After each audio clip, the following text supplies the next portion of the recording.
Di ruang gawat darurat Rumah Sakit Umum Jakarta Pusat, Aira terbaring lemah di atas brangkar, darah mengalir dari luka di dahinya setelah kecelakaan mobil yang mengerikan. Sari, kekasihnya, memegang tangannya erat, air mata mengalir deras di wajahnya yang pucat. Tapi dokter yang bertugas malam itu, Drbudi Santoso, menatap mereka dengan tatapan penuh penghakiman sebelum berkata dingin, "Ma, saya tidak bisa merawat pasien seperti ini. Ini bertentangan dengan keyakinan saya." Kata-katanya seperti pisau yang menusuk, meninggalkan Aira dan Sari dalam keheningan yang mematikan, sementara nyawa Aira tergantung di ujung tanduk. Aira, seorang wanita berusia 28 tahun yang bekerja sebagai pengacara sukses di Irma Hukum terkemuka di Jakarta, tidak pernah membayangkan malam itu akan berubah menjadi mimpi buruk. Ia dan Sari baru saja pulang dari makan malam romantis di tepi Sungai Ciliwung ketika mobil mereka ditabrak oleh pengemudi mabuk. Sari selamat dengan luka ringan, tapi Aira mengalami gegar otak dan patah tulang lengan. Saat Sari menjelaskan hubungan mereka kepada dokter untuk mendapatkan bantuan medis segera, wajah Drbudi berubah. "Anda bilang ini pasangan Anda." "Ma, tapi saya punya prinsip. Saya tidak mendukung gaya hidup seperti itu," katanya sambil melirik jam dinding, seolah waktu adalah alasan untuk menolak. Perawat di sekitar terdiam, beberapa saling pandang dengan tidak nyaman, tapi tak ada yang berani membantah atasan mereka. Sari berusaha memohon, suaranya gemetar. "Dokter, tolong. Ini soal nyawa manusia, bukan soal siapa kami." Tapi Drbudi hanya menggelengkan kepala dan memanggil dokter lain yang sedang istirahat. Waktu berlalu lambat, setiap detik terasa seperti siksaan bagi Aira yang kesakitan. Akhirnya, dokter pengganti datang dan segera menangani Aira, tapi kerusakan sudah terjadi. Rasa sakit isik bercampur dengan penghinaan yang mendalam, membuat Aira bertanya-tanya apakah identitasnya sebagai lesbian akan selalu menjadi penghalang dalam masyarakat Indonesia yang masih syarat dengan norma tradisional. Malam itu, sementara Sari duduk di samping tempat tidurnya, Aira bersumpah dalam hati, ini bukan akhir. Ia akan membuat Drbudi membayar atas penghakiman butanya. Pagi harinya, Aira dibangunkan oleh suara telepon genggamnya yang berdering. Itu dari ayahnya, Pak Hadi, seorang pengusaha kaya yang memiliki jaringan bisnis di seluruh Pulau Jawa. "Aira, apa yang kudengar? Kamu kecelakaan dengan perempuan itu lagi." Suaranya penuh kemarahan, mencampurkan kekhawatiran dengan kekecewaan yang sudah lama tertahan.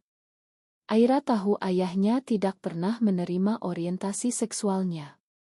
Sejak Aira keluar dari lemari 3 tahun lalu, keluarga mereka retak. Ibu Aira, Bu Ratna, sering menangis diam-diam, sementara adiknya, Rina, berusaha menjadi penengah tapi gagal. "Ayah, ini bukan saatnya untuk itu. Aku baik-baik saja sekarang," jawab Aira lemah, tapi hatinya hancur. Ayahnya melanjutkan, "Kamu harus putus dengan Sari. Ini sudah keterlaluan. Bagaimana kalau orang tahu? Bisnismu, reputasiku." Aira mematikan telepon, air mata mengalir. Tekanan dari keluarga seperti beban berat yang menekan dadanya, membuatnya meragukan pilihan hidupnya. Sementara itu, Sari duduk di pojok ruangan, mendengar semuanya. Ia adalah seorang guru sekolah dasar berusia 20 genep tahun, berasal dari keluarga sederhana di Bandung. Cinta mereka bermula 2 tahun lalu di sebuah seminar hak asasi manusia, di mana Sari berbicara tentang kesetaraan gender. Aira terpesona oleh semangat Sari, dan sejak itu mereka saling melengkapi.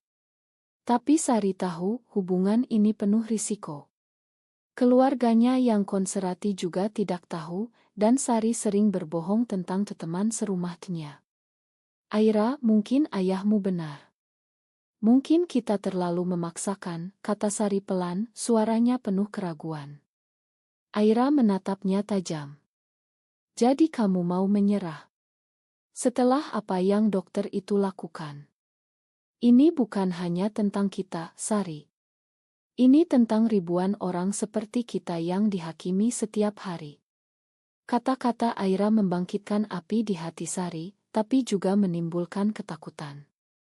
Apa harga yang harus mereka bayar untuk cinta ini?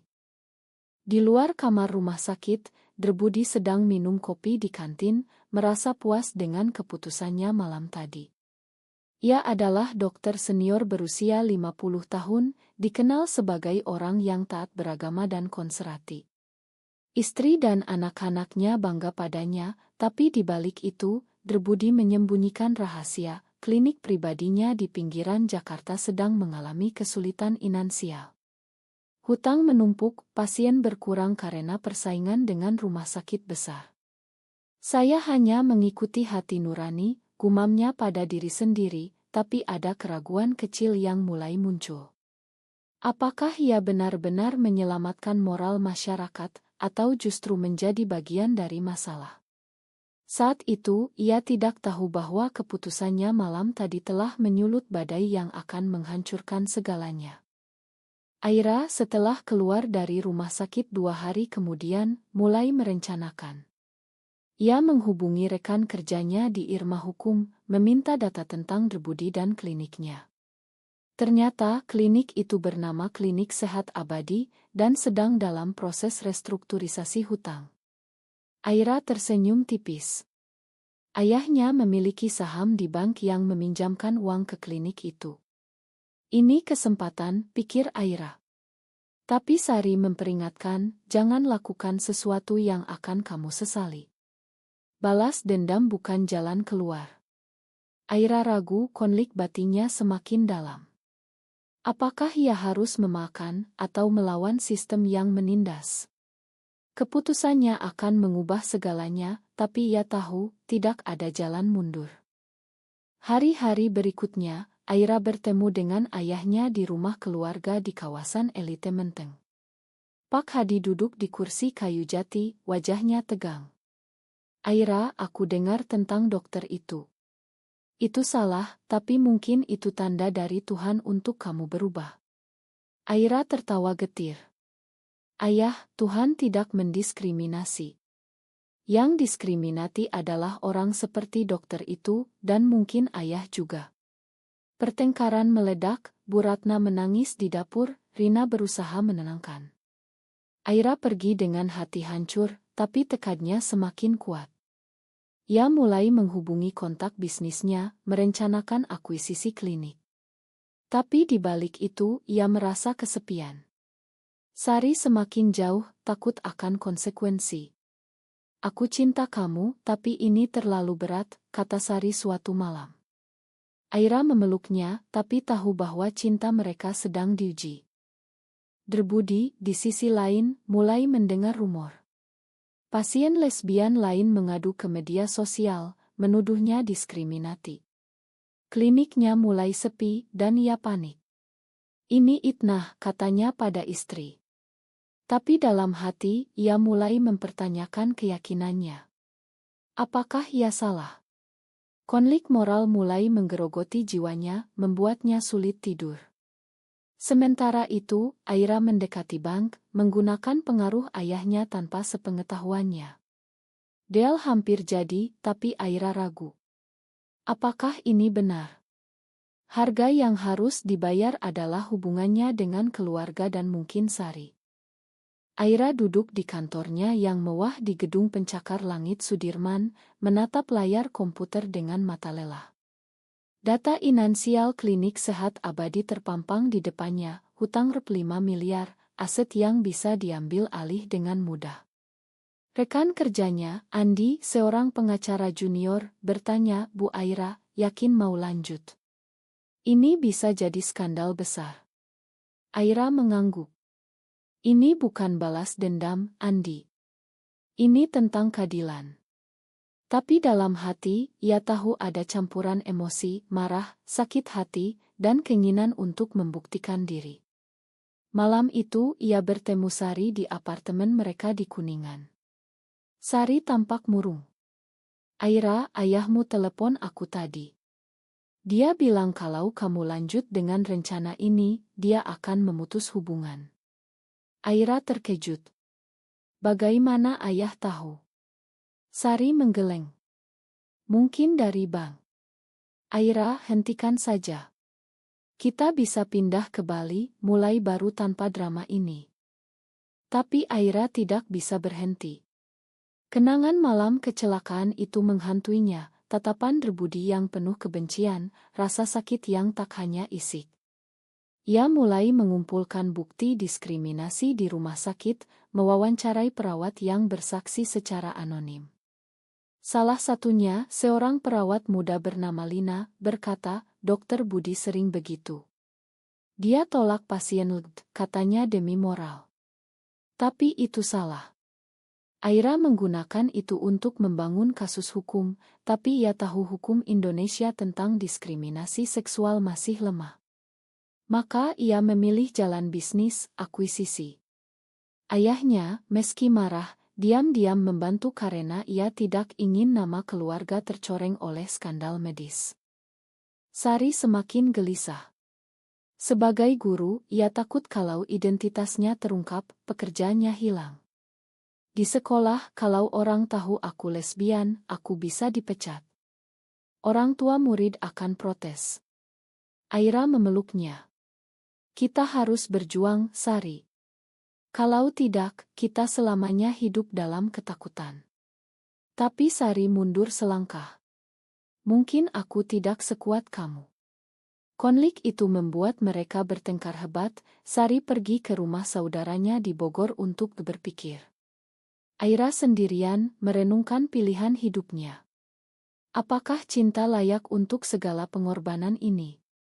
Tekanan sosial seperti dinding yang mengepung membuatnya merasa terjebak. Di klinik, Derbudi menghadapi krisis. Pasien menurun drastis setelah postingan di Twitter tentang insiden dengan Aira Iral. Dokter Homobik Dirsub Jakarta, begitu judulnya. Ia dipanggil oleh direktur rumah sakit. Budi, ini buruk untuk reputasi kita. Kamu harus minta maaf. Derbudi menolak.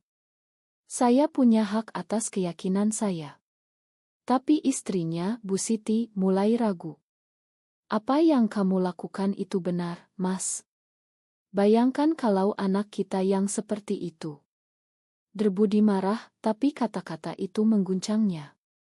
Ia mulai membaca artikel tentang hak di Indonesia, tentang Yogyakarta Principles yang diakui internasional tapi diabaikan di tanah air. Konflik internalnya semakin dalam, antara iman dan kemanusiaan. Aira melanjutkan rencana. Ia bertemu dengan pemegang saham klinik, menawarkan harga yang tak bisa ditolak. Saya akan bayar hutangnya, tapi dengan syarat, Derbudi mundur. Mereka setuju melihat potensi untung. Tapi saat deal hampir ditandatangani, ayah Aira datang ke kantor. Berhenti, Aira. Ini bukan cara. Kamu akan hancurkan orang. Aira balas, dia hampir hancurkan aku, ayah. Karena apa? Karena aku mencintai perempuan. Pak Hadi diam, wajahnya memerah. Aku tidak setuju dengan gaya hidupmu, tapi aku sayang kamu. Jangan pakai nama keluarga untuk ini. Aira ragu, tapi tekadnya menang. Ia tanda tangan deal, membeli klinik melalui perusahaan bayangan. Sari kembali setelah seminggu, tapi hubungan mereka tegang. Aku dengar kamu lanjut. Kamu pilih balas dendam daripada kita. Aira menangis. Ini untuk kita, Sari. Untuk masa depan di mana kita tidak dihakimi. Tapi Sari pergi lagi, kali ini lebih lama. Aira merasa dikhianati, tapi ia tahu ini harga dari perjuangan. Di sisi lain, Derbudi mendapat surat pemberitahuan, klinik dijual. Ia syok. Siapa pembelinya, tanyanya pada pengacara. Jawabannya, Aira Wijaya. Nama yang ia ingat dari malam itu. Derbudi marah, tapi juga takut. Ia mulai menyadari konsekuensi dari tindakannya. Konfrontasi pertama terjadi di kai dekat klinik. Aira mengundang Derbudi. "Kenapa Anda lakukan ini?" tanya dokter itu.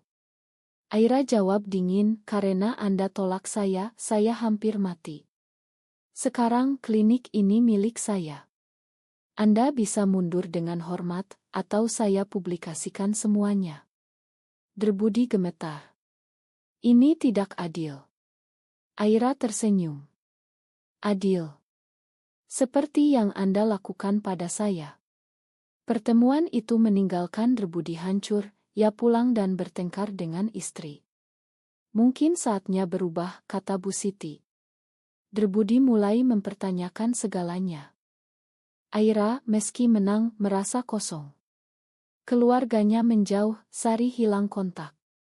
Ia mulai mereformasi klinik, membuat kebijakan inklusi untuk pasien LUT. Tapi harga pribadinya tinggi, kesepian yang mendalam. Apakah ini layak?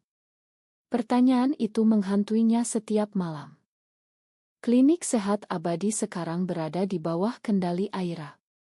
Ia mengganti nama menjadi Klinik Inklusi Mandiri dengan slogan kesehatan untuk semua.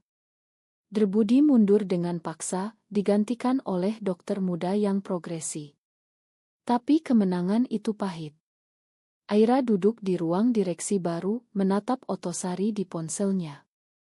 "Sudah 2 minggu tanpa kabar. Apa aku salah?" gumamnya. Tapi ia tahu, ini bukan akhir. Media mulai memberitakan, pengacara lesbian ambil alih klinik setelah diskriminasi. Aira jadi sorotan, beberapa memuji sebagai pahlawan, yang lain menuduh balas dendam.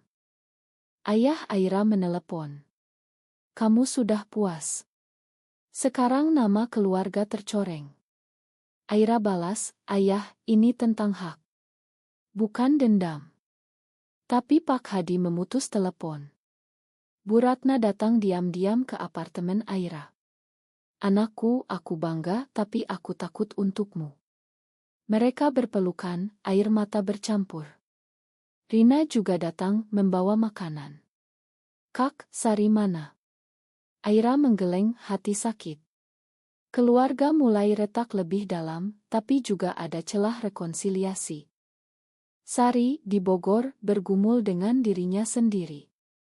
Ia bertemu teman lama, seorang aktis bernama Maya. "Kamu harus kembali ke Aira. Jangan biarkan masyarakat menang," kata Maya. Sari ragu. "Tapi pekerjaanku, keluargaku." Maya jawab, "Itu harga kebebasan." Sari mulai memikirkan ulang. Ia membaca berita tentang Aira, merasa bangga tapi juga bersalah. "Aku khianati dia," pikirnya. Konflik batin Sari semakin intens, antara cinta dan rasa aman. Derbudi sekarang menganggur, duduk di rumahnya di Depok. Ia kehilangan segalanya, pekerjaan, reputasi.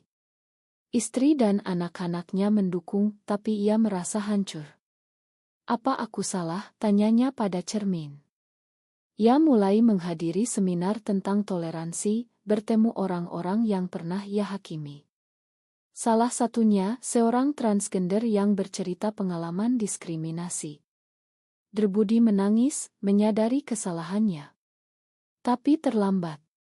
Ia mencoba hubungi Aira untuk minta maaf, tapi ditolak. Aira menghadapi tantangan baru, ancaman dari kelompok konservatif. Demo kecil di depan klinik, meneriakkan lindungi moral bangsa. Aira keluar, berpidato. "Ini bukan tentang moral, tapi tentang kemanusiaan." Tapi batu dilempar, memecah kaca. Aira terluka ringan, tapi tekadnya kuat. Ini mengingatkannya pada malam kecelakaan, membuat trauma muncul kembali. Sari mendengar berita, langsung pulang ke Jakarta. "Aira, aku minta maaf. Aku takut, tapi aku tidak bisa tanpa kamu." Mereka berpelukan, tapi Sari tambah, "Tapi kita harus hati-hati. Masyarakat belum siap."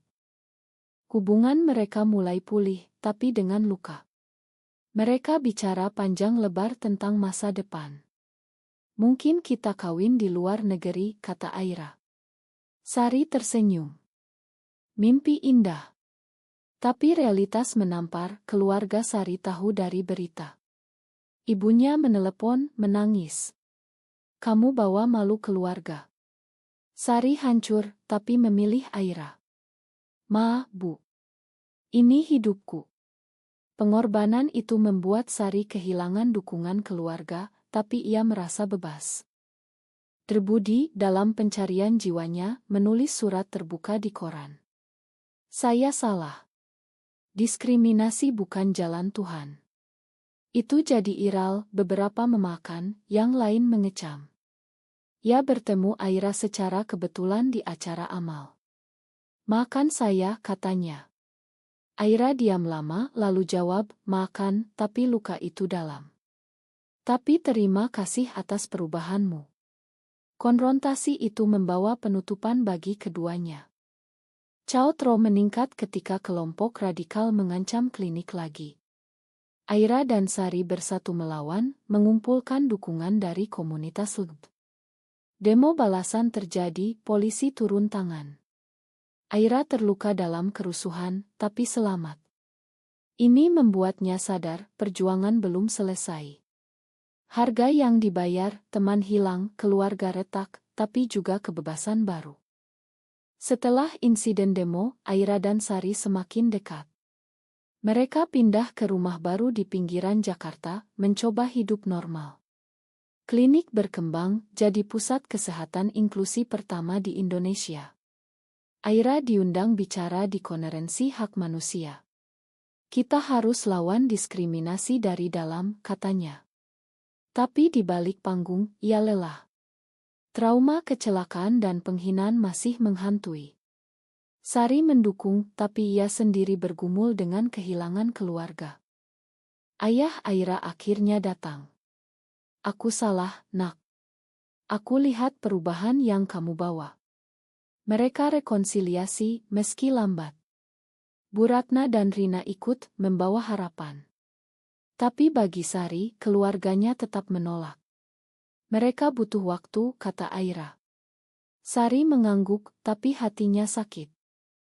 Derbudi mulai praktik baru di klinik kecil, fokus pada pasien marginal. Perubahannya tulus, tapi ia bayar harga, perceraian dengan istri yang tak tahan tekanan. Anak-anaknya jauh. Ini konsekuensi, pikirnya. Konflik akhir muncul ketika Aira ditawari posisi politik. Kamu bisa ubah undang-undang, kata teman. Tapi itu berarti eksposur lebih besar, risiko bagi Sari. Mereka bertengkar. Aku tidak mau hidup dalam bayang-bayang, kata Sari. Aira ragu, memilih tolak tawaran. Kamu lebih penting. Pengorbanan itu memperkuat cinta mereka. Tapi masyarakat belum berubah. Teman Aira mengkhianati, bocorkan rahasia bisnis. Klinik hampir bangkrut. Aira lawan, tapi lelah. Sari bilang, mungkin saatnya berhenti. Aira setuju, jual klinik untung besar. Mereka pindah ke Bali, mulai hidup tenang. Di Bali, mereka temukan kedamaian. Tapi masa lalu datang, Derbudi muncul, minta bantu untuk kampanye anti-diskriminasi. Aira bantu, tapi dengan syarat. Rekonsiliasi penuh. Hidup di Bali membawa kedamaian bagi Aira dan Sari. Mereka buka kai kecil, hidup sederhana. Keluarga Aira kunjungi, bahkan ayahnya pelan-pelan terima Sari. Selama kamu bahagia, katanya. Sari hubungi keluarganya lagi, meski sulit. Mereka mulai paham, katanya. Derbudi jadi aktivis, bicara tentang kesalahannya. Ia dan Aira kolaborasi di proyek kesehatan LGBT. Terima kasih atas pelajaran itu, kata Derbudi. Aira tersenyum. Kita semua belajar. Tapi cerita ini bukan akhir bahagia sempurna. Aira masih bergumul dengan luka batin, Sari dengan rasa kehilangan. Mereka tahu, masyarakat Indonesia masih punya jalan panjang. Apakah balas dendam pernah benar-benar membawa keadilan, atau hanya melanjutkan siklus penghakiman?